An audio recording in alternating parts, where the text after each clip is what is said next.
L'ivresse de la richesse est une chose partagée parmi les hommes. Tu n'as rien, mais tu te comportes comme si tu étais tout. C'est bien, j'ai payé un peser mes mots. Tu n'as rien, mais tu te comportes comme si tu étais tout. Pas comme si tu avais tout, comme si tu étais tout.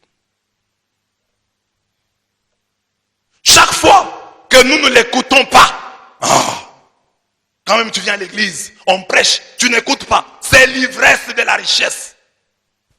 La richesse que tu peux avoir, ou la richesse que tu crois avoir, ou la richesse que tu penses avoir un jour. Elle peut te remplir d'orgueil. Il y a des gens qui sont orgueilleux de leur avenir. Ils croient que demain ils seront grands. Et déjà aujourd'hui, ils sont orgueilleux. Dans la foi, j'allais dire. Ils sont orgueilleux dans la foi. Et je vous ai toujours dit ici, le signe que vous ne serez pas bénis, c'est quand vous n'avez rien et que vous parlez trop.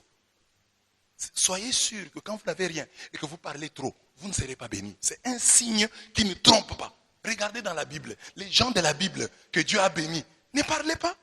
Est-ce qu'on vous a dit ce que Daniel disait dans la fosse au lion? Il disait quoi? Est-ce qu'on vous a dit ce que Joseph disait quand ses frères étaient en train de le vendre? Est-ce que la Bible vous a dit ce que Isaac était en train de dire quand son père Abraham était en train de vouloir l'immoler? La Bible vous a dit ce que Isaac a dit. Non. La Bible vous a dit ce que Joseph a dit quand on l'a jeté dans le puits. Non. Mais nous, il suffit d'un petit problème. Les gens te persécutent un peu. Tu commences à parler. Moi que vous persécutez aujourd'hui, un jour, vous viendrez chez moi. Un jour, vous viendrez manger chez moi. Un jour. C'est la preuve que tu sais. Parce que les gens de la Bible, là, quand ils étaient persécutés, ils ne parlaient pas. Et Dieu les a bénis. Et Dieu les a visités. Mais toi, tu es pauvre. Tu n'as rien aujourd'hui. Il suffit que tu es chez son grand frère. C'est ton grand frère. Il peut te faire la remarque. Il te fait la remarque. Tu te fâches. Et tu prophétises. Grand frère, un jour, tu viendras chez moi. Grand frère, un jour, je paierai le minerval à tes enfants. Petit, tu ne seras pas béni. Je t'ai dit. Tu es déjà orgueilleux, tu n'as rien. Dieu, pour des raisons humanitaires, va refuser de te bénir. Parce que Dieu dit, cet homme qui est pauvre et qui est plein de lui-même comme ça, les jours où il sera riche, mais les gens ne vont pas boire de l'eau. Les gens ne vont pas boire de l'eau. Comme on dit chez nous. Les gens ne vont pas boire de l'eau. Les gens n'auront pas la paix. Donc, il y a des gens qui sont orgueilleux. Un orgueil fondé sur une probable richesse.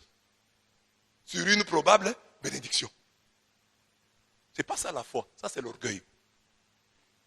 Jésus, quand il est persécuté, il dit quoi? Il ne dit rien. Comme un agneau qu'on amène à l'abattoir, il a fermé sa bouche devant ses tondeurs. Si toi tu étais Jésus, on t'arrête, mais tu parlerais beaucoup sur le chemin de croix. Mes frères, vous êtes en train de me tuer, il n'y a pas de problème. Mais vous allez voir, dimanche matin je vais ressusciter. Et quand je vais ressusciter, je vais apparaître à Pilate. Jésus, lui, est ressuscité, il n'est même pas apparu à Pilate. Que cela nous aide.